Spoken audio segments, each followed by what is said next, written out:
سبحان اللہ سبحان اللہ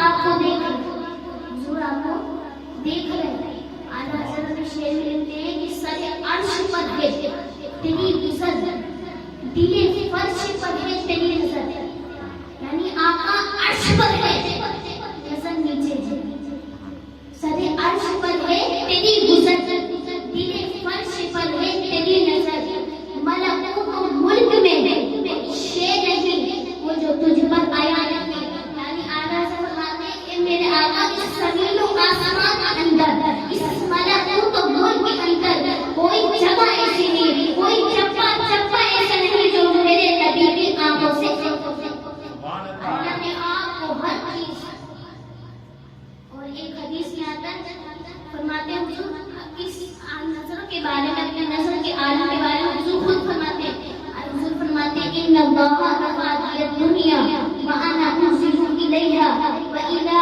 وقائم فیہا الی یوم القیامہ یعنی فرمائے کہ اللہ نے زمین کو میرے سامنے اٹھا کر رکھ دیا اللہ نے زمین کو میرے سامنے اٹھا کر رکھ دیا اور میں پوری دونوں جہاں کو اس طرح سے دیکھ رہا ہوں کہ جو بھی ایک بھی حصہ چپا اپنی آنکھوں سے اجاڑ نہیں ہے تو اب کسی کی سوال نہیں اٹھتا کیسے دیکھیں گے اسی پوری جہاں کے اندر فرمایا کما انزلوا الی فی ھذا جیسے میں اپنے ہتھیلی کو دیکھوں کوئی حصہ میری آنکھوں سے اجاڑ نہیں اسی طرح سے اللہ نے زمین کو میرے سامنے کیسے اٹھا کر رکھ دیا کوئی بھی حصہ میری آنکھوں سے اجاڑ نہیں ہے تو حضور آپ کو بھی دیکھ رہے ہیں حضور نے آپ کو بلایا حضور آپ کو دیکھ رہے ہیں کون بول رہا ہے کون نہیں بول رہا ایک دم بلند آواز سے کہیے سبحان اللہ اور بلند آواز سے تمام حضرات ایک بار دوسری بار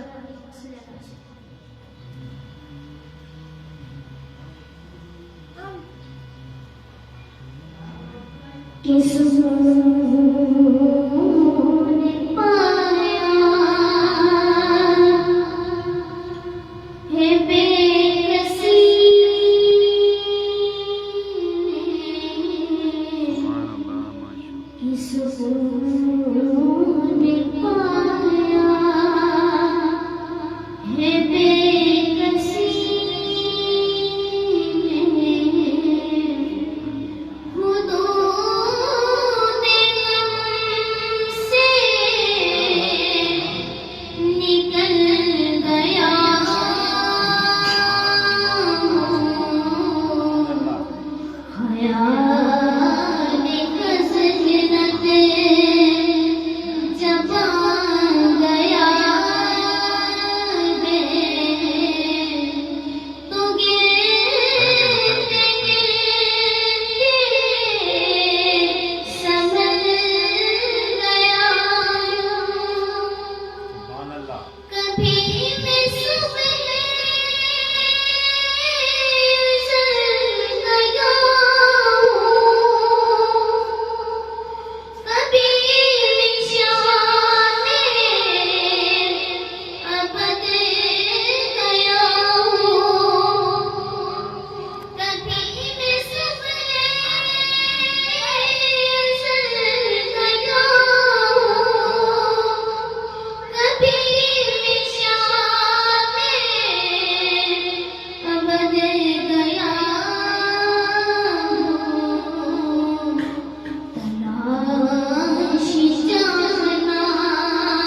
وہ بھی نواز ہے. سبحان اللہ.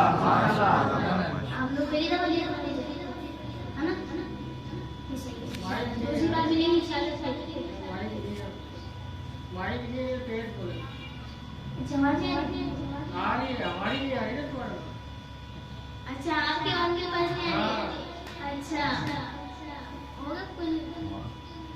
سبحان اللہ. آپ کو موجود کے اظہار تو کریں کہ آپ لوگ ہیں آگے بارہ پتہ سے ہمیں پڑھنا ہے. ہمارے گوش ہیں. آپ دیکھ لیجیے. آپ میرے ساتھ چلیں انشاءاللہ. اگلا کلام پیش کرتا ہوں. تمام کلام میرے ساتھ پڑھیں انشاءاللہ.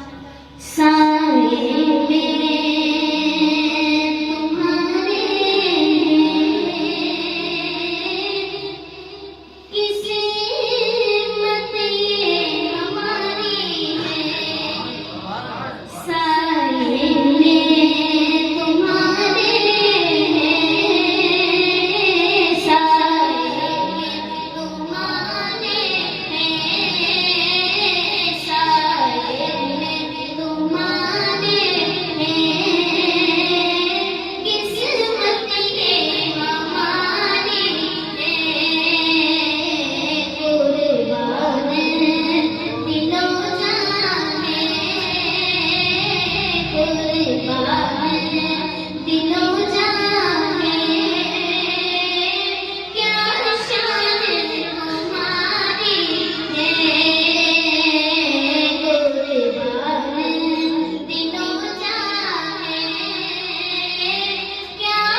سرکار غوث اعظم نظر کرم خدا کا، سرکار غوث اعظم نظر کرم خدا کا، میرا پانی کا سفر تو، میرا پانی کا سفر تو، میں فقیر ہوں تمہارا، سرکار غوث اعظم نظر کرم خدا کا، سرکار غوث اعظم نظر کرم خدا کا، جھولی کو میری بھر دو ورنہ کرے گی دنیا، جھولی کو میری بھر دو ورنہ کرے گی دنیا، ایسے سفی کا مگرتا غسل بدا کا مگرتا، پھرتا ہے مالا مالا، سرکار غوث اعظم نظر کرم خدا کا، میرا بنے ہیں دولہا، شادی رچی ہوئی ہے، میرا بنے ہیں دولہا، شادی رچی ہوئی ہے، سب اولیاء خدا کی، سب اولیاء خدا کی، کیا خوب ہے نظارہ، سرکار غوث اعظم نظر کرم خدا کا، سرکار غوث اعظم نظر کرم خدا کا، میرا پانی کا سفر تو، میں فقیر ہوں تمہارا، سرکار غوث اعظم نظر کرم خدا کا۔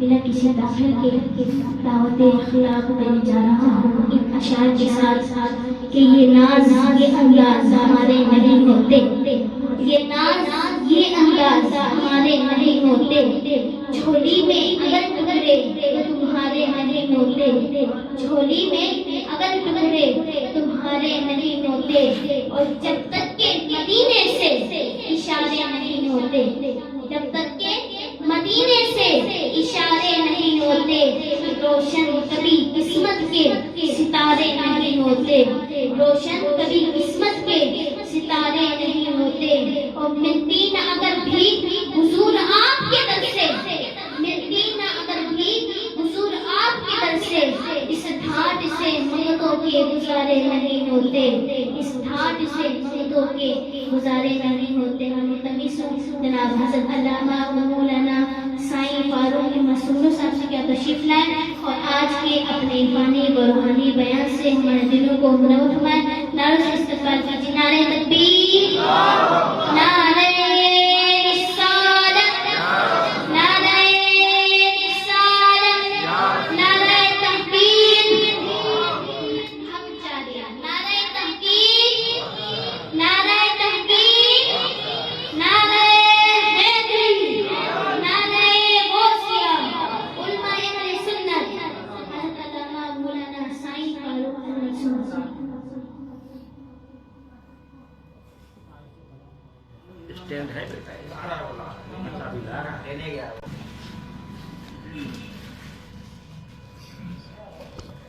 صلی اللہ علیہ یا رسول اللہ وسلم علیہ یا حبیب اللہ. ان کا منگتا مجھ منگتا نہیں ہونے دیتے. ان کا منگتا مجھ منگتا نہیں ہونے دیتے. یہ حوالے مجھے رسوا کہتے. یہ حوالے مجھے رسوا نہیں ہونے دیتے. اپنے منگتوں کی وہ فہرست میں رکھتے ہیں مجھے. اپنے منگتوں کی وہ فہرست میں رکھتے ہیں مجھے. مجھ کو محتاج کسی کا نہیں ہونے دیتے. مجھ کو محتاج کسی کا نہیں ہونے دیتے. ان کا منگتا مجھ منگتا نہیں ہونے دیتے. یہ حوالے مجھے رسوا نہیں ہونے دیتے. بات کرتا ہوں تو آتی ہے مہکتے باقی. بات کرتا ہوں تو آتی ہے مہکتے باقی. میرے لہجے کو میلا نہیں ہونے دیتے. ان کا منگتا مجھ منگتا نہیں ہونے دیتے. یہ حوالے مجھے رسوا نہیں ہونے دیتے. نحمده ونستعينه ونستغفره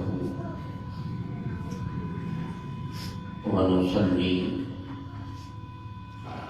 ونسلم على سيدنا ومولانا محمد حبيبه العظيم الآل الجاه القدر العظيم. أما بعد فأعوذ بالله من الشيطان الرجيم. بسم الله الرحمن الرحيم.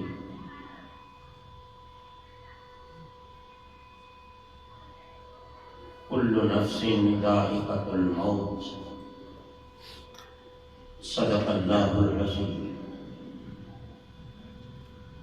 إن الله وملائكته يصلون على النبي يا أيها الذين آمنوا صلوا عليه وسلموا تسليما.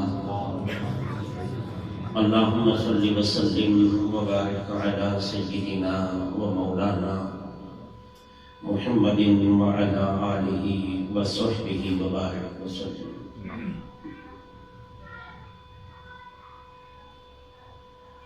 حمد اور صلاۃ کے بعد ایصال ثواب کے سلسلے میں خواتین و حضرات کا یہ اجتماع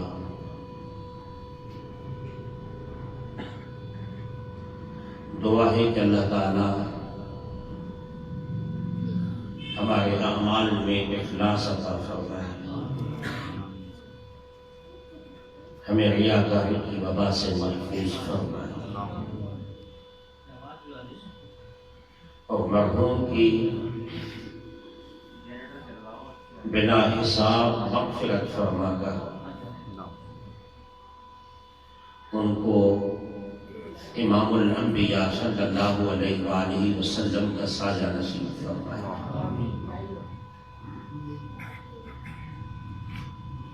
چند منٹوں کے لیے اگر مجھے توجہ سے سنا جائے گا،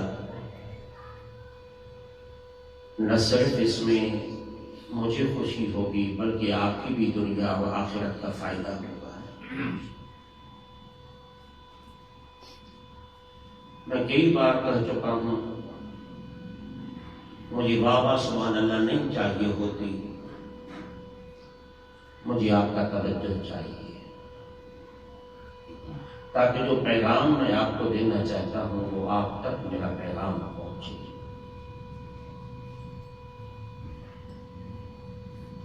موت ایک اٹل حقیقت ہے، کسی کو بھی موت سے انکار نہیں۔ اللہ فرماتا ہے کل من علیہا فان، سب نے فنا ہونا ہے، وَيَبْقَى وَجْهُ رَبِّكَ ذُو الْجَلَالِ وَالْإِكْرَامِ، بس ایک اللہ کے نام کو باقی رہنا ہے، بقیہ سب نے فنا ہونا ہے۔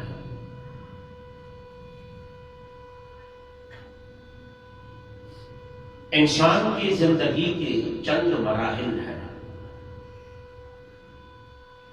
ایک مرحلہ وہ جب وہ عالم ارواح میں تھا، اس کو اللہ کا دیدار بھی ہوا تھا، اللہ نے اس سے کلام بھی کیا تھا، بہت سارے لوگوں کو وہ الست کا میثاق یاد بھی ہے، ایسے اللہ کے قابل بندے گزرے ہیں، لیکن بقیہ سب نے وہ میثاق، وہ وعدہ جو اللہ نے ارواح کو جمع کر کے پوچھا تھا، الست بربکم، کیا میں تمہارا خالق و والد رب نہیں ہوں؟ قرآن کہتا ہے سب نے کہا تھا قالوا بلا، سب نے کہا تھا ہاں مولا تو ہمارا رب ہے، تو ہمارا خالق اور مالک ہے، تو ہی مقصود کائنات ہے۔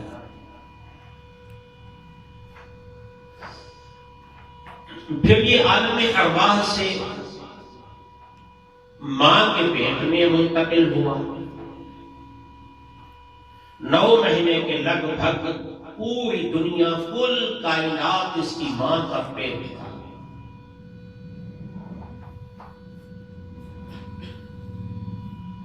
امام جعفر صادق رضی اللہ تعالی عنہ علیہ السلام سے پوچھا گیا کہ موت کیا ہے؟ کہا جس طرح تو ماں کے پیٹ سے دنیا میں آیا تھا، بالکل اسی طرح اس دنیا سے قبر میں جانا یہ موت کہلاتا ہے۔ تو ایک وقت تھا ماں کا پیٹ اس کی کل کائنات تھی، یہ روح یہ نفس یہی سمجھ رہا تھا بس میری کل دنیا یہی ہے۔ جب ماں کے پیٹ سے باہر نکلا، اس قرۂ ارض پہ انسان نے قدم رکھا تھا، اس نے سوچا یہ تو محدود دنیا ہے، یہ تو 9 مہینے کا کہیں راستے کا اسٹاپ تھا. جس طرح ہم سفر میں کہیں بیٹھ کے چائے کے لیے ہوٹل کی گاڑی روکتے ہیں، یہ ارواح کا سلسلہ، یہ سفر کا سلسلہ، جس طرح وہ 9 مہینے کا ایک عرصہ، وہ چھوٹی جگہ ان کی ایک جگہ کی قیام کی، بالکل اسی طرح اسی انسان کے قیام کی یہ جگہ، یہ دنیا بھی ایک جگہ ہے تھوڑے سے وقت کے لیے. یہ 50 سال 60 سال ہمیں ایسے لگیں گے قبر کے مقابلے میں، جیسے اس دنیا کے مقابلے میں ماں کے پیٹ میں گزارے ہوئے 9 مہینے لگ رہے ہیں. لیکن ایک فرق یہ ہے کہ ماں کے پیٹ میں ہم چونکہ شعور سے نہ تھے، ہم سے اس دنیا میں آ کے کسی نے سوال نہیں کیا کہ ماں کے پیٹ سے کیا کر کے آیا ہے. حالانکہ کرنے والے تو ماں کے پیٹ میں ہی بہت کچھ کر کے آئے، جن سے نہیں ہو سکا اس سے تو یہاں بھی کچھ نہیں ہوگا. وہ جو اللہ کے نیک اور محبوب بندے تھے، اللہ کے پیارے بندے تھے، جسے اولیاء کاملین کہا جاتا ہے، وہ ماں کے پیٹ سے شعور نہیں تھے. حضرت غوث اعظم شاہ جینا رضی اللہ تعالیٰ نے ماں کے پیٹ سے 18 پیارے قرآن پاک کی یاد کر کے آئے تھے. آپ کے مدینہ کے علاقے میں ہے حضرت مخدوم عبد الرحیم گروری رحمۃ اللہ علیہ. یہ وہ اللہ کے نیک بندے ہیں. اگر یہ ہندوستان میں ہوتے، ایران عراق میں ہوتے تو ہم ویزا لے کے وہاں ان کی زیارت کے لیے جاتے، لیکن ہم تو نہیں گئے. ہمیں پتہ بھی نہیں کہ ایسے اللہ کے بندے ہمارے پڑوس میں سو رہے ہیں. تو حضرت مخدوم عبد الرحیم صاحب نے والدہ سے اجازت مانگی کہ اما اجازت دے تو مجھے جنگ میں جانا ہے، جہاد کرنا ہے. ماں نے کہ بیٹا آپ نے نہیں پڑھا کہ ماں کی خدمت سب سے بڑا جہاد ہے. ہم تو تبلیغ کے نام پہ 6 مہینے ماں کو چھوڑ کے چلے جاتے ہیں. ہم سمجھتے ہیں کہ ہم کوئی دین کی خدمت کر رہے ہیں. ہم تو قافلے کے نام پہ ماں باپ کو بتائے بغیر زبردستی گھر سے نکلتے ہیں. ہم سمجھتے ہیں ہم دین کی خدمت کر رہے ہیں. ماں کے کمرے میں گند جمع ہو گیا، اس کی تو جھاڑو نہیں لگاتے، لیکن درگاہوں کی جھاڑو لگانے کے نام پہ ایک مہینے تک آستانوں پہ بیٹھ کے ہم سمجھتے ہیں کہ ہم دین کی خدمت کر رہے ہیں. اب آقا علیہ الصلوۃ والسلام جہاد کے لیے لوگوں کو جمع کر رہے ہیں.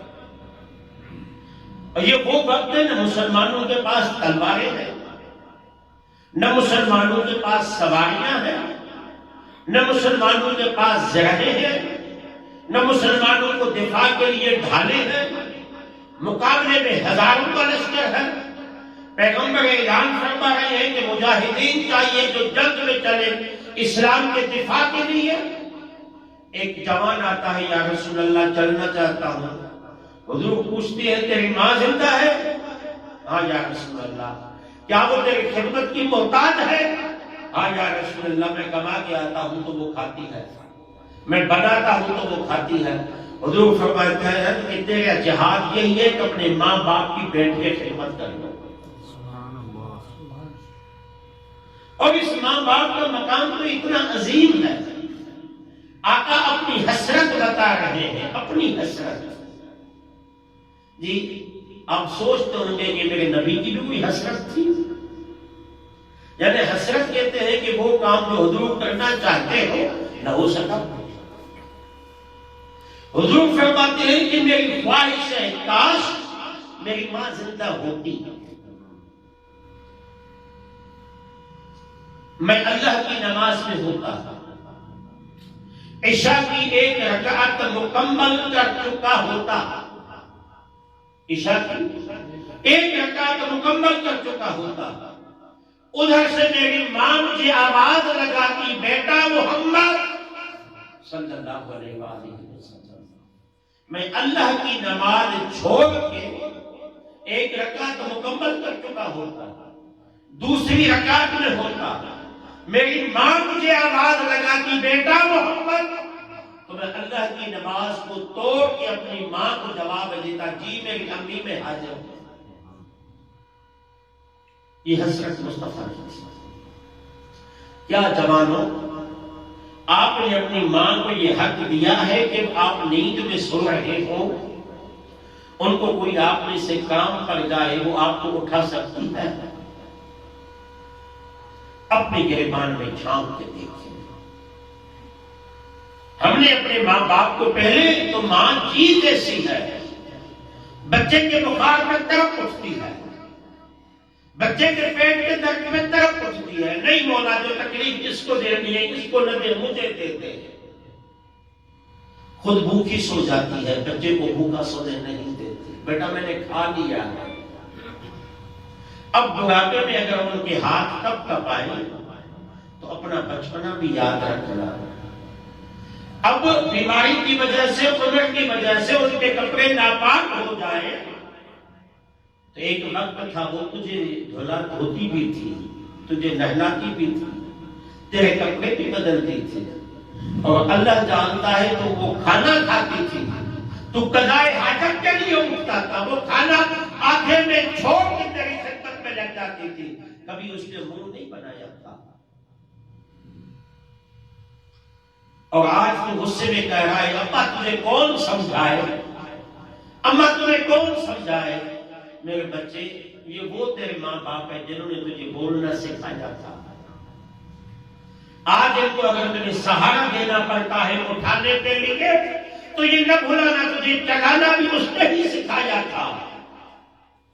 تجھے چلنے کا شعور نہ تھا، وہ ہاتھ میں ٹافی لیتی تھی، ہاتھ آگے پھیلا دیتی تھی، بیٹا بھاگتے ہوئے آ جاؤ تمہیں ٹافی دوں گی۔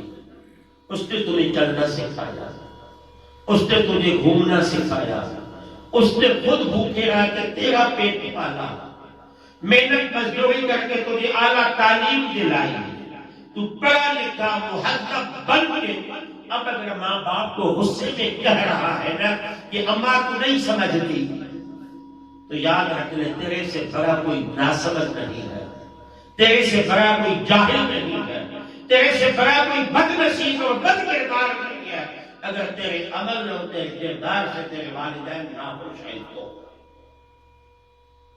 میں نے کہیں نہیں پڑھا کہ مولوی کو راضی کرو تو خدا راضی ہوتا ہے، میں نے کہیں نہیں پڑھا کہ بابا جی کے آستانے پہ جھاڑو لگاؤ تو خدا راضی ہوتا ہے، میں نے کہیں نہیں پڑھا کہ سیاستدان کے آگے پیچھے دوڑو تو خدا راضی ہوتا ہے، میں نے یہ پڑھا ہے حدیث میں میرے مصطفیٰ نے 100% سچ فرمایا ہے، میرے حضور نے فرمایا رضا اور ربی فی رضا الوالدین، لوگوں اللہ کی رضا میں تڑپنے والوں بھاگنے والوں اگر چاہتے ہو اللہ کو راضی کرے تو لمبے سجدوں سے صرف خدا راضی نہیں ہوتا، جس سے ماں باپ راضی ہے وہ سمجھ جائے خدا بھی ان سے راضی ہے، جس سے ماں باپ ناراض ہیں ان سے خدا بھی ناراض ہے۔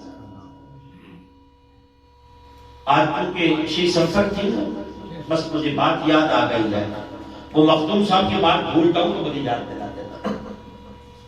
حضرت سلطان الہند آپ کا اسے مبارک ہے،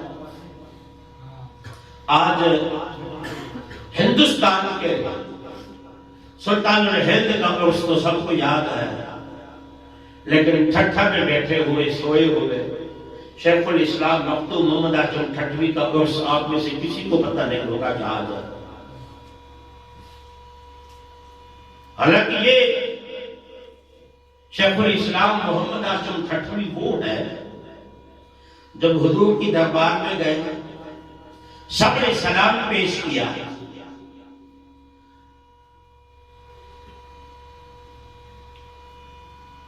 آقا علیہ السلام کی دربار میں سب نے سلام پیش کیا تو حوضہ اطہر سے جواب آئی، تمام مجمع نے سنا تھا، وعلیکم السلام یا محمد ہاشم۔ جس کو حضور کے حوضے سے سلام کے جواب آئے، محمد ہاشم 3 تھے محفل میں موجود، بحث چل گیا کس کا جواب ہے، سندھ کے محمد ہاشم ٹھٹوی کو یا ایران کے محمد ہاشم کو یا شام کے محمد ہاشم کو پھر سب نے سلام کیا، الصلاۃ والسلام علیک یا رسول اللہ. جواب آیا وعلیک السلام یا محمد ہاشم تتوی سندھی. عظیم المرتبت لوگ آپ کے پڑوس میں 1.5 گھنٹے کے فاصلے پہ سوئے ہوئے ہیں، ہم نہیں جاتے، ان سے تعلق ہم نے توڑ کے رکھا ہے، نہیں گئے، پوری دنیا کو گھوم آتے ہیں ان بزرگوں کی روحوں کو ایصال ثواب پہنچانے کے لیے، ان کی خدمت میں ہم نہیں جاتے. اور یہ وہ مخدوم الاسلام محمد ہاشم ہے، حضرت ابو بکر صدیق افضل ہے. اس کو رد کر دے بھائی، فی الحال رکھ دے، اس کو رکھ دے.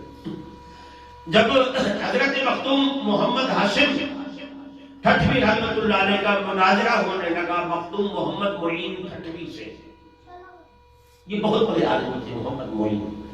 محمد معین کا موقف یہ تھا کہ علی کی شان زیادہ ہے، اور حضرت مخدوم محمد ہاشم کا موقف تھا کہ صدیق اکبر کی شان زیادہ ہے. مناظرہ شروع ہو گیا تو مخدوم محمد معین ٹھٹوی نے اپنی مدد کے لیے بلوایا بھٹ سے حضرت شاہ عبداللطیف بھٹائی رحمت اللہ علیہ. یہ آپ سب کو پتا ہے جی، یہ اسی کے ہی نام سے جو آپ کا یہ شہر ہے نا لطیف آباد، یہ شاہ لطیف آباد ہے. اور اللہ نے ہمیں شہر ایسا عظیم دیا ہے، وہ مولا علی کی نسبت سے حیدر آباد ہے، کوئی محمد بن قاسم کی نسبت سے قاسم آباد ہے، کوئی شاہ لطیف کی نسبت سے لطیف آباد ہے. یہ پیغام ہے جو ان کو مانتا ہے وہ ہمارے شہر میں رہے، جو نہیں مانتا ہے ہمارا شہر چھوڑ کے چلا جائے.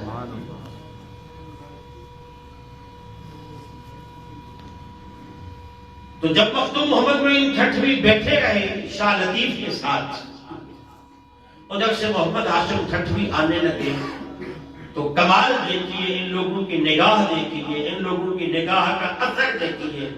بھٹائی نے کان میں کہا محمد معین آج ہم ان سے مناظرہ نہیں کریں گے. کہا کیوں؟ طے ہو چکا ہے مناظرہ کا، کیوں نہیں کریں گے؟ فرمایا اس لیے کہ ہر ولی کے اوپر میرے مصطفیٰ کی شفقت کا ایک ہاتھ ہوتا ہے. آج میں دیکھ رہا ہوں محمد ہاشم آگے آگے آ رہے ہیں، پیچھے میرے مصطفیٰ نے ان کے سر پہ اپنے دونوں ہاتھ آگے کیے ہوئے ہیں.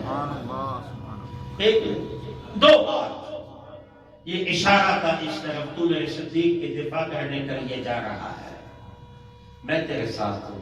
آج مصطفیٰ کی نگاہ محمد ہاشم پہ حد سے زیادہ ہے، ہم سے جیت جائے گا. یہ آج اسی بزرگ کا جو عرس ہے، اللہ اس صاحب عرس کے صدقے مرحوم کی بلا حساب مغفرت فرمائے. تو میں عرض کر رہا تھا کہ حضرت مخدوم حضرت سلطان الہند رحمت اللہ علیہ آج ان کا بھی عرس ہے. تو حضرت سلطان الہند فرما رہی تھی کہ میں کعبۃ اللہ میں تھا.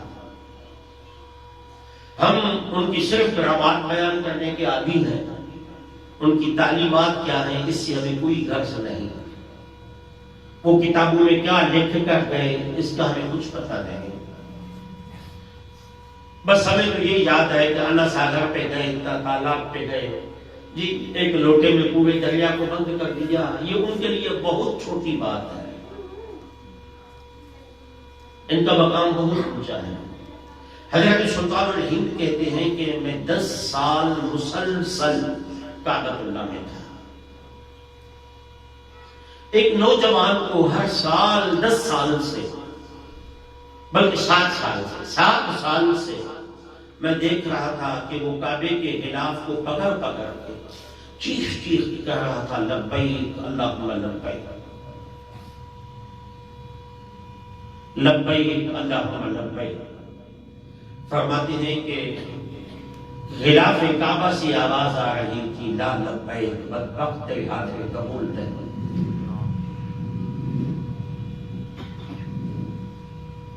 سات سال کا عرصہ. کہتے مجھے رحم آ گیا، میں نے جا کر اس کے ہاتھ کو پکڑا. بدنصیب کیا گناہ کر کے آیا ہے، کیا خطا کر کے آیا ہے، کیا تجھ سے غلطی ہو گئی ہے، بتا تجھ سے. تو نہیں سن رہا نا، میں سن رہا ہوں. 7 سال سے تو لبیک پڑھ رہا ہے، کعبے سے لا لبیک کی آوازیں آ رہی ہیں، کیا خطا کر دیا ہے. اس نے کہا اپنا تعارف کراؤ. کہا مجھے معین الدین کہتے ہیں. کہا تو سلطان الہند نہ ہوتا تو میں یہ بات نہ بتاتا. کہتے ہیں میں وہ نوجوان تھا جو رات کو آدھی رات گزرنے کے بعد گھر میں آتا تھا اور میری ماں میرے انتظار میں دودھ کا پیالہ لے کے روٹی لے کے کھڑی رہتی تھی. ایک دن میری ساری رات گزر گئی. فجر کی اذانیں ہو رہی تھی. ماں میری بے چین کھڑی تھی دروازے پہ اور میں گندی صحبت میں شرابی بن چکا تھا. شراب کا عادی بن چکا تھا. میں شراب کے نشے میں دھوکتا. ماں تو ماں ہے. غصے میں کہا بدتمیز کب تک اس بوڑھے کب کپاتے ہاتھوں سے میں آپ کے لیے اپنا دودھ کا پیالہ لے کے کھڑی رہوں گی. مجھے سنا بھی ہے دن کو تیرا ہی پیٹ پالنے کے لیے مجھے گھروں میں جا کے کام بھی کرنا ہے. رات کو تو سونے نہیں دیتا, دن کو کام والے سونے نہیں دیتے. کچھ مجھ پہ تو رحم کر. کہتے ہیں میں نشے میں تھا. میں نے غصے میں آ کے ماں کو تماچا دے مارا. میری ماں کی آنکھ نکل گئی.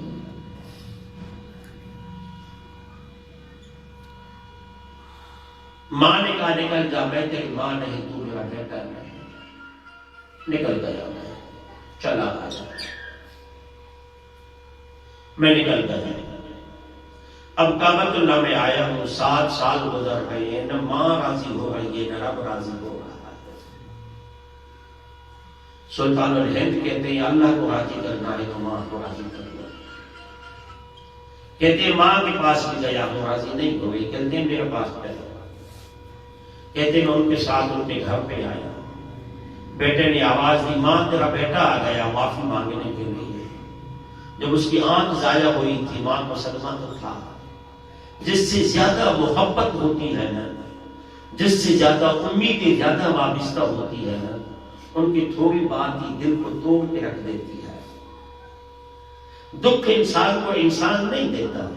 انسان سے جو امیدیں وابستہ کی جاتی ہیں نا, جب انسان اس امیدوں پہ پورا نہیں اترتا تو پھر لگتا ہے کہ اس نے میرا دل دکھایا ہے.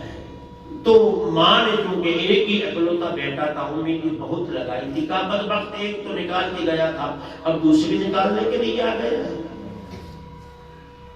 اس نے کہا ماں میں اکیلا نہیں آیا ہوں, فاطمہ کا رفتے جگر آپ کے دروازے پہ لے کے آیا ہوں. اللہ کے سب کے معاف کر دو. باہر نکلی. سلطان الہند نے کہا میں وہ ہوں جس کو رسول اللہ نے ہندوستان دین کے خدمت کے لیے بھیجا ہے. 7 سال سے آپ کے بچے کو دیکھ رہا ہوں. کعبے سے لانا بینک کی آوازیں ہے. جب تک ان سے تم راضی نہیں ہوگی تب تک اللہ ان سے راضی نہیں ہوگا. بھلا تو ان سے ناراض ہے تو کیا تیرے ہاتھ واپس آ جائے گا؟ بھٹکا ہوا ہے, غلطی تسلیم کر رہا ہے, معاف کر دو. ماں نے کہا بیٹا بس میں اللہ کو حاضر ناظر جانتے کہ دل میں تم سے راضی ہو گیا.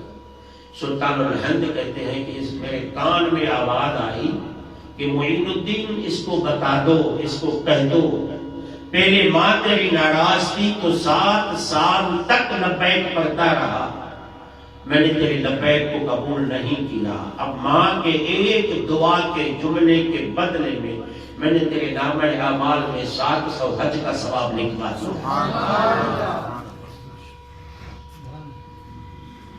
اس لیے سب سے زیادہ آپ کے محبت کی, آپ کے حسن اخلاق کی, آپ کے مدد کی جو سب سے زیادہ مستحق ہے وہ ماں. اس کے بعد اس کا آپ کا باپ, اس کے بعد آپ کی اولاد, آپ کی بہنیں. ہم کیا کرتے ہیں باہر تو میلاد کے نام پہ, 11ویں کے نام پہ لاکھوں روپے قوالیوں پہ خرچ کر دیتے ہیں, لیکن بہن کو ہم توجہ نہیں دیتے. کسی غریب گھر میں بھی چلی گئی ان کی طرف توجہ نہیں دیتے. کبھی اس بہن سے پوچھا ہے باہر کی آئی ہوئی عورتیں جب تمہاری بیویاں بن کے آتی ہیں وہ گھر کی مالکن بن جاتی ہیں, اور جو ماں باپ سے بیچاریاں ملنے آتی ہے نا بعض اوقات ان کو اپنے ہی گھر میں فریج لے کر کھول کر کوئی فروٹ کھانے کی, پانی کا گلاس تک پینے کی اجازت لینے کی ضرورت پڑتی ہے, تو ان بہنوں پہ کیا گزرتی ہوگی. یہ مطلق حقیقتیں ہیں جس کی طرف ہمارا توجہ نہیں ہے. ہم نے افراط و تفریط سے کام لیا. کہیں تو بہنوں کو اتنا مالک بنا دیا کہ بیوی کے حقوق بھابھی کے حقوق پامال ہونے لگے، اور کہیں یہ اتنی بیچاریاں کمزور ہو گئی کہ پانی کے گلاس کے لیے ان کو بھابھی سے اجازت لینی پڑتی ہے. اس لیے جا ان ماں باپ کا، ان بہنوں کا خیال رکھا کرو. دین اس چیز کا نام ہے. تمہیں عرض کر رہا تھا کہ حضرت بس آخر بات کر رہا ہوں، حضرت مختوم عبدالرحیم رحمۃ اللہ علیہ نے کہا ماں مجھے اجازت دے دو میں جہاد پہ جاؤں. آپ نے فرمایا بیٹا دین نہیں پڑھا ہے کہ ماں کی خدمت کو یہی تیرا جہاد. حدیث نہیں پڑھی، میرا بھی تو حق ہے. کہا ماں جوان بھائی موجود ہیں گھر پہ، آپ کی خدمت کریں گے. میں نے کافی عرصے تک آپ کی خدمت کی، اب مجھے اجازت دے دو میں جہاد پہ جاؤں. کہا بیٹا پہلا میرا تو حق ادا کرو. اب چونکہ جہاد پہ جانے کا شوق تھا نا، میں یہ بتا رہا ہوں کہ بہت سارے احباب غیر شعوری کے عالم میں بھی اپنے ماں کے پیٹ میں شعور سے رہ کر بہت کچھ کر کے آئے.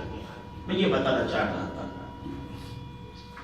تو حضرت مختوم صاحب نے کہا ماں تیرا حق وہ تو میں نے پیدا ہونے سے پہلے ہی ادا کر دیا تھا. حالانکہ ادا نہیں ہو سکتا، بس مختوم صاحب کا اپنا موقف تھا. جہاد پہ جانا جو تھا، عالم میں یہ خوبی ہوتی ہے اپنا کام نکالنے کے لیے دلائل کی انبار لگا دیتا ہے. تو اس نے کہا ماں یہ آپ کا حق. تو میں نے بولا بیٹا وہ کس سے؟ کہا ماں تمہیں یاد ہے آپ کی عمر 10 سال تھی، ایک مرتبہ آپ بکریاں چراتے چراتے گھر سے باہر نکل گئی، مٹی کا طوفان آیا، آپ کے آنکھوں میں مٹی چلی گئی، آنکھیں دکھ رہی تھی، آنکھیں بند کر کے تم کھڑی رہی، مٹی نے آپ کو ڈھانپ لیا. قریب تھا کہ پوری مٹی کے اندر تو چلی جاتی، تیرے گردن تک مٹی آ گئی تھی. اس وقت ایک شخص نے جوان نے آ کے آپ کا ہاتھ پکڑ کے آپ کو اس مٹی کے طوفان سے بچا کے اپنے گھر تک پہنچایا تھا. اور آپ نے ان کو جواباً کہا تھا کہ بیٹا بابا جی آپ عمر میں مجھ سے بڑے لگتے ہو، اللہ نے موقع مجھے دیا تو میں آپ کا یہ بدلہ ادا کروں گی جو آپ نے مجھ پہ احسان کیا ہے. ماں وہ واقعہ یاد آیا؟ کہا ہاں بیٹا مجھے واقعہ یاد آ گیا، بہت پرانی بات ہے، 70-80 سال پرانی، لیکن واقعی طوفان آیا تھا، میں ریتی میں دب چکی تھی. ایک شخص نے نکالا تھا مجھے. کہا ماں پھر دھوپ کی توجہ کے ساتھ مجھے دیکھو، کہیں میں وہ تو آپ کو نہیں لگ رہا. توجہ سے دیکھو، توجہ سے دیکھو. کہا ہاں بیٹا وہ تو تم جیسا ہی تھا. ماں یہ مجھ جیسا نہیں تھا، میں عالم ارواح میں تھا، تیری ابھی شادی بھی نہیں ہوتی، تیرا بچپنا تھا. جب اماں تجھے طوفان نے گھیر لیا تھا تو اللہ نے میرے روح کو حکم دیا تھا کہ عبدالرحیم جاؤ اپنی بننے والی ماں کی مدد کرو، اور یہ مدد ایک وقت آئے گا کہ تمہیں کام دے گی. ماں اللہ نے مجھے عالم ارواح سے بھیجا تھا، مجھے وہ بھی یاد ہے. میں نے تجھے مٹی سے نکالا تھا، میں نے مجھے وہ بھی یاد ہے. پھر آپ بڑی ہوئی، آپ کی شادی ہو گئی، پھر میں پیدا ہوا، مجھے وہ بھی یاد ہے. ایسے باکمال بندے بھی تو ہوتے ہیں جو ماں کے پیٹ سے بھی باشعور بن کے نکلتے ہیں، لیکن عموماً چونکہ انسان ماں کے پیٹ میں بے شعور ہوتا ہے عموماً، تو اس لیے ان سے یہ سوال نہیں ہوتا کہ ماں کے پیٹ سے کیا کر کے آیا ہے. البتہ یہ سوال ضرور ہوگا جب اس دنیا سے تیسرے مرحلے کی دنیا سے منتقل ہو کے ایک اور عالم میں جائے گا جسے عالم برزخ کہتے ہیں، جسے عالم برزخ کہتے ہیں. یہ قبر کا عالم ہے. یہ کب تک چلے گا؟ جب تک قیامت نہ آئے. یہ بھی ایک لمبی دنیا ہے. جس طرح اس دنیا میں آنے کے بعد اس دنیا میں آنے کے بعد ماں کا پیٹ اسے چھوڑا اور تھوڑا سا وقت لگا، بالکل اسی طرح عالم برزخ میں جانے کے بعد اسے یہ دنیا کے 60-70 سال ایسے قلیل لگیں گے، وہ چیخ کے کہے گا مولا تھوڑی دیر کے لیے مجھے واپس بلا دے دنیا میں تاکہ میں تجھے راضی کر سکوں۔ مجھے پہلے شعور نہیں تھا، میں بے شعور کے عالم میں مولا میں تیری نافرمانیاں کرتا رہا، لیکن اب اللہ نے فرمایا فیصلہ ہو چکا ہوتا ہے، اب پلٹ کے آنے کی ضرورت نہیں، نہ کوئی آ ہی سکتا ہے۔ پھر عالم برزخ کے بعد ایک اور عالم ہے جسے عالم حشر کہتے ہیں۔ وہ عالم حشر کا ایک دن 50,000 سال کا ہوگا۔ کتنا؟ 50,000 سال۔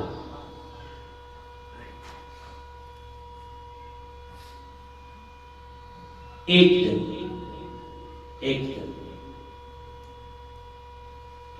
پھر یہ 50,000 سال کا وہ جب دن دیکھے گا تو اس کو عالم برزخ بھی اتنا چھوٹا محسوس ہوگا جتنا قبر میں جا کے اسے دنیا چھوٹی محسوس ہوئی تھی، اور دنیا میں آ کے اسے ماں کا پیٹ چھوٹا محسوس ہوا تھا۔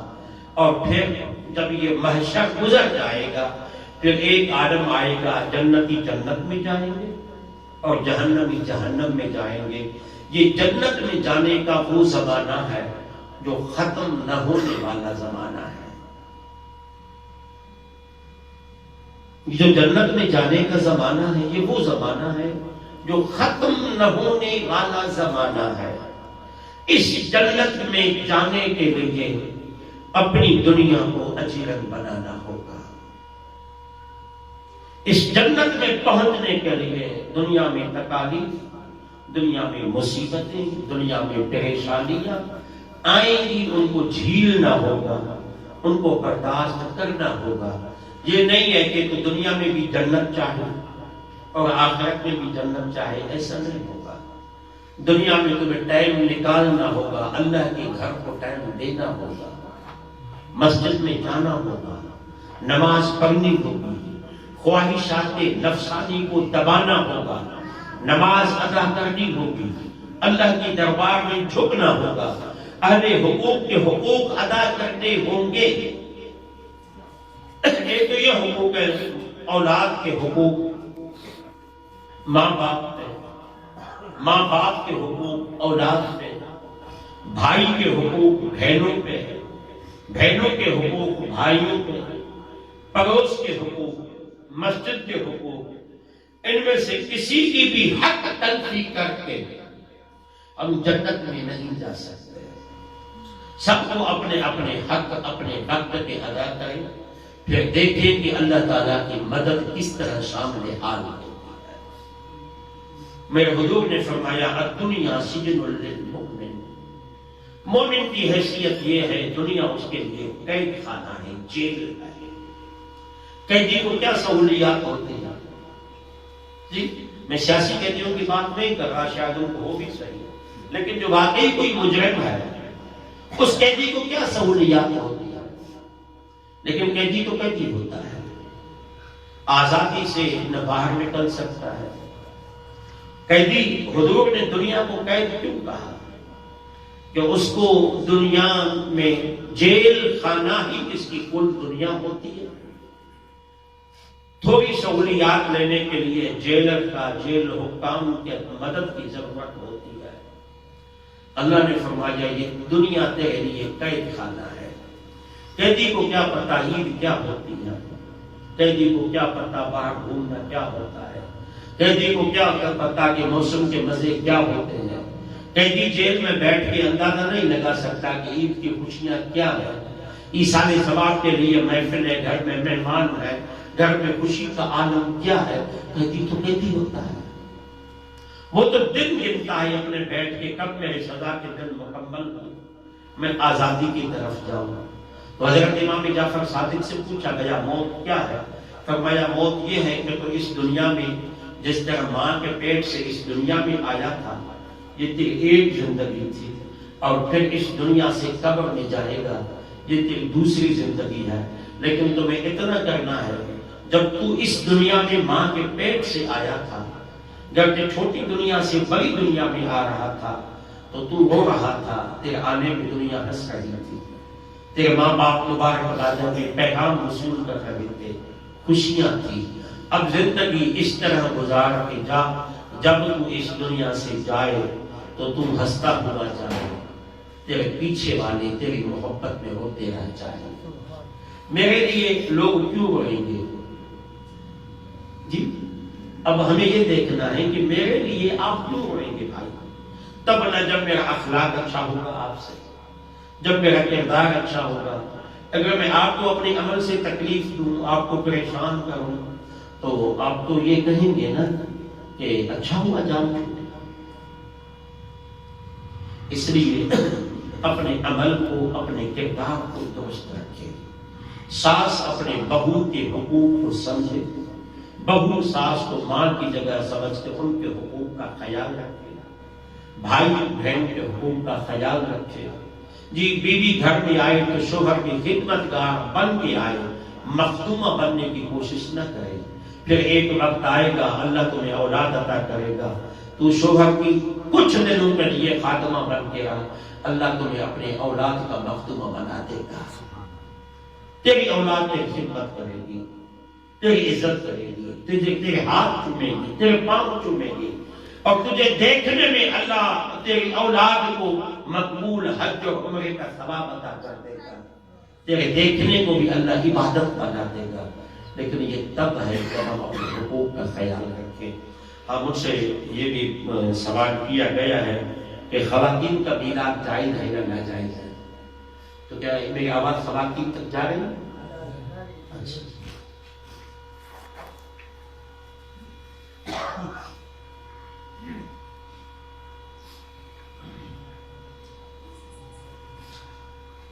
جی، تو میرے بھائی جس طرح ہم نمازیں پڑھتے ہیں اس طرح خواتین بھی نمازیں پڑھتی ہیں، ہم روزے رکھتے ہیں تو خواتین نے بھی روزے رکھنے ہیں، ہم حج پہ جاتے ہیں تو خواتین بھی جاتی ہیں۔ یہ کیا ہوا کہ ہم میلاد کریں، عورتیں میلاد نہ کریں؟ بالکل خواتین کا میلاد جائز ہے، عورتوں کا میلاد جائز ہے، کریں گی تو ثواب ہوگا۔ لیکن آپ نے دیکھا کہ مرد کے نماز پڑھنے کا طریقہ، عورت کے نماز پڑھنے کا طریقہ ذرا مختلف ہے، ایسے ہی ہے۔ تو اس طرح مرد اور عورت کے میلاد کا کرنے کا طریقہ بھی مختلف ہے۔ اللہ نے عورت کو سراپا حجاب اور عزت کا سبب بنایا ہے۔ وہ بیٹی ہے تو ماں باپ کے لیے رحمت ہے، ماں ہے تو اولاد کے لیے جنت ہے۔ اس کو اللہ نے ہر حال میں عورت کو عزت دی ہے۔ اسلام عورت کی عزت اور تقدس کو بحال رکھتا ہے۔ یہ میری ماؤں اور بہنوں کو گمراہ کیا جا رہا ہے کہ مردوں کے شانہ بشانہ چلیں گی، کندھا کندھے میں ملا کے چلیں گی۔ نہیں نہیں، اسلام نے تمہاری اتنی عزت کی ہے، جس جنت کے لیے مرد تڑپتا رہتا ہے، اللہ نے اس جنت کو ماں کے قدموں کے نیچے رکھ دیا ہے۔ اسلام نے عورت کی عزت کی ہے، اسلام نے عورت کو وہ مقام دیا ہے کہ مردوں میں سب سے کامل مصطفیٰ بھی فرما رہی ہے کہ کاش میری ماں زندہ ہوتی، میں اس کے لیے خدا کی نماز توڑ دیتا۔ ماں کا عورت کا اس سے بڑھ کے کیا مقام ہو سکتا ہے؟ تو عورت کے لیے اللہ نے عزت رکھی ہے۔ اس کی عزت یہ ہے کہ اس کی آواز گھر سے باہر نہ جائے، تو بغیر لاؤڈ اسپیکر پہ غیر محرم مردوں تک عورت کے میلاد پڑھنے کی آواز نہ جائے، یہ پہلا شرط ہے۔ گئی تو گنہگار بنے گی عورت جس کی آواز باہر گئی۔ دوسرا یہ کہ سر پہ دوپٹہ اس طرح ہو، اتنا باریک اور چھوٹا نہ ہو کہ سر کے بال نظر آئے۔ میرے حضور نے فرمایا اس عورت پہ اللہ کی لعنت ہوتی ہے جو دوپٹہ اپنے گلے میں ڈال کے گھومتی ہے تو پھر اس کے سر کے بال نظر آتے ہیں، اللہ اس پہ ناراض ہوتا ہے۔ تو سر پہ دوپٹہ اس طرح ڈال کے آئے تو ان کے بال نظر نہ آئے، لباس اتنا چھوٹا اور تنگ نہ ہو کہ دیکھنے والے کو غلط محسوس ہو، اور پھر باپردہ ہو کے خواتین تک ہی خاتون کے آواز کو رکھ کر اگر شرعی تقاضوں کو سامنے رکھ کے میلاد کیا جائے تو بالکل عورتوں کو ثواب ملے گا، اجر ملے گا، سید کائنات کی نگاہ رہتی ہے۔ رہی بات یہ ناجائز چیز، مرد کہے گا وہ بھی گنہگار ہے اور عورت کرے گی وہ بھی گنہگار ہے۔ یہ تو عورتوں کے لیے پابندی ہے، تو مردوں کے لیے بھی پابندیاں ہیں میلاد کرنے کی۔ پہلے یہ دیکھا جائے گا کہ پیسہ حلال کا بھی ہے یا حرام کا ہے۔ جس پیسوں سے یہ میلاد کرتا ہے اس سے زکات میں نکالتا ہے یا نہیں؟ حلال کا پیسہ ہو، کسی کو تکلیف کا باعث آپ کا لاؤڈ کا آواز نہ بنے، کسی کے لیے پریشانی کا باعث نہ بنے۔ اور میں تیسری مرتبہ کہہ رہا ہوں کہ آواز اتنی بڑھا دینا کہ دوسروں کے لیے بھی تکلیف کا باعث بنے، اس سے ثواب نہیں ملتا، الٹا گناہ ملتا ہے۔ ہم کیا کرتے ہیں، ہم 10 محرم 9 محرم کو وہ مرثیے چلا کے ایکو ساؤنڈ اپنے گھر کی چھت پہ رکھ کے 10 گھروں کی نیند خراب کرتے ہیں۔ میلاد کے نام پہ میں تو عاشق ہوں نبی کا، فجر کی نماز پہ نہیں آیا کہ نبی کا عاشق ہے۔ منہ میں مین کوئی گٹکا موجود ہے جو اس کی کینسر کا سبب بن رہا ہے، یہ نبی کا عاشق ہے، جھوٹ بولتا ہے، اپنے عمل سے نبی کو تکلیف دیتا ہے، پڑوسیوں کو تکلیف دیتا ہے، کیونکہ پڑوسی کو تکلیف دینا میرے نبی کو تکلیف دینا ہے، اور میرے نبی کو تکلیف دینا خدا کو تکلیف دینا ہے۔ خدا کا ایسا عمل نہ کیجیے جو آپ کی طرف سے کسی کی تکلیف کا باعث بن جائے۔ اگر جس کو آپ نے تکلیف دی، کل قیامت کے دن اس نے دامن مصطفیٰ پکڑ کے کہا کہ آقا فلاں عاشق نے میرا دل دکھایا تھا، مجھے ستایا تھا، اور حضور نے اپنے غلام کی دل دکھانے کی وجہ سے اگر ہم سے منہ موڑ لیا تو کیا بچے گا؟ کچھ بھی نہیں ہے۔ اللہ ہمیں عمل کی توفیق عطا فرمائے۔ آپ سب کی حاضری کو اپنی بارگاہ میں قبول فرمائے۔ آپ نے جو خرچہ کیا ہے، محنت کی ہے، نیاز کا اہتمام کیا ہے، اللہ قبول فرمائے اور مرحوم کی بلا حساب مغفرت فرمائے۔ آپ کو ان کے صاحبزادوں کو اپنے والدہ کا ادب اور خدمت کی توفیق عطا فرمائے۔ مرحوم کے لیے اب آپ کچھ نہیں کر سکتے سوائے اس کے آپ ایصالی ثواب کریں، اور ایصالی ثواب کا سب سے اچھا طریقہ نماز پڑھنا ہے۔ اب نماز میں جب کہیں گے اللہم اغفر لی ولوالدی، مولا اس کو بخش دے، اس کو ماں باپ کو بخش دے، تو یقیناً یہ کام ہو جائے گا، ان کو ثواب پہنچے گا۔ فرشتے ان کو بتائیں گے کہ 5 وقت نماز میں آپ کے بیٹے آپ کی مغفرت کے لیے دعائیں کر رہے ہیں۔ حدیث میں تو یوں بھی آتا ہے کہ ایک بچہ جب بسم اللہ پڑھتا ہے اس کا باپ پہلے عذاب قبر میں ہوتا ہے، اللہ فرماتا ہے فرشتوں جاؤ اس کو عذاب قبر اٹھا دو، اس کی قبر جنت کے باغوں میں سے باغ بنا دو۔ فرشتے کہتے ہیں مولا یہ تو بڑا گنہگار تھا، بڑا خاطی تھا، بڑا بدکردار تھا، بڑا بے حیا تھا، بڑا ظالم تھا۔ اللہ فرماتے ہیں ہاں سب کچھ تھا، یہ بچہ پیچھے چھوڑ کے آیا تھا، اپنے بیوی کو وصیت کر کے آیا تھا بڑا ہو جائے کسی قرآن پڑھانا۔ آج ان کی نصیحت کے مطابق اس کی بیوی اس بچے کو مدرسے میں چھوڑنے آئی ہے، اور بسم اللہ بچے نے پڑھی ہے۔ بچہ کہہ رہا ہے اللہ بڑا رحمان ہے، اب مجھ خدا کو حیا آتی ہے۔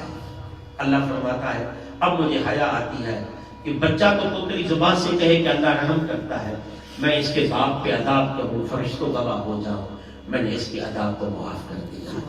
جب آپ اولاد ان کی نماز میں بسم اللہ پڑھیں گے، اللہم اغفر لی پڑھیں گے، قل هو اللہ پڑھیں گے، پھر نماز کا ثواب اپنے باپ کو پہنچیں گے، یقیناً ان کے روح کو ثواب پہنچے گا۔ اللہ ہمیں عمل کی توفیق عطا فرمائے۔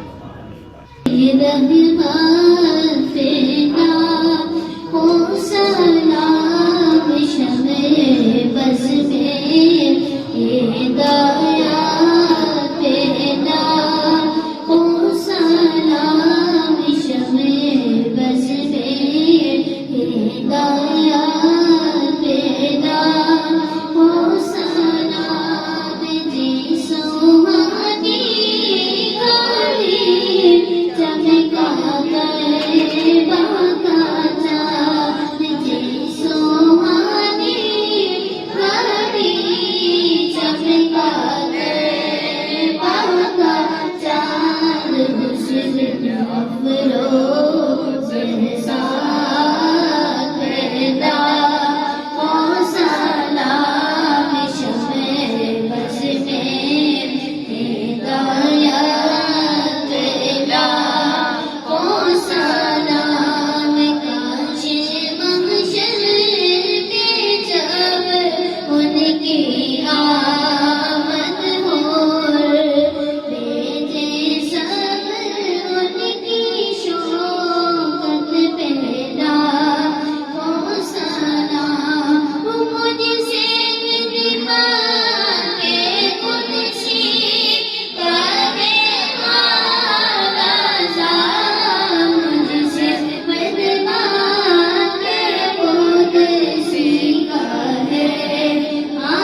جائیں 3 مرتبہ قل هو اللہ احد.